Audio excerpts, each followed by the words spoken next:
नमस्कार मित्रांनो, मी कृष्णा. तर मी आज चाललो होतो कवठेमंकाळला. जाण्याचं कारण म्हणजे आपल्या भावाचं लायसन काढायचं होतं. जाऊया म्हणलं चला तर. कसाबसा उन्हात तान्हाचं आम्ही अवकडमध्ये आलो राप्प करून. चला म्हणलं, कवठ्यात जरा दमानं जायला लागते बघा. इथं तुम्हाला माहितीच आहे, कारण मंगळवार होता त्यामुळं पोलिस असतात आणि आधीच आम्ही तिघं. कसं आलो मग याचं लायसन काढण्यासाठी फोटो पाहिजे नव्हता, फोटो काढलं. साहिल तर काय हिरोगिरी दावालता. फोटो काढून झाल्यानंतर आपण लायसन काढते इथं गेलो. इथं काढून लायसनचं साहित्य लागतं तेवढं दिलं. जाता जाता म्हणलं स्टँडकडनं जाऊया. मग गड्याला गाडी फिरव म्हणलं, मग कसं आलो बघा स्टँडकडून येडा मारून जर गेलो. जाता आता म्हणलं संतोषला गार काय तर सांग. मग ह्यो म्हणला चल तुला ज्यूस सांगतो. चल म्हणलं जाऊया पिऊया ज्यूस.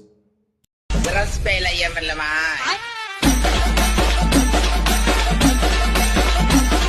ज्यूस तीन पेल्यानंतर जाऊया म्हणलं घरला. तर मित्रांनो, माझा ब्लॉग इथेच एंड करतो. आवडला असेल लाईक करा, फॉलो करा, सबस्क्राईब करा आणि माझ्या यूट्यूबच्या चॅनलला जाऊन सबस्क्राईब करा.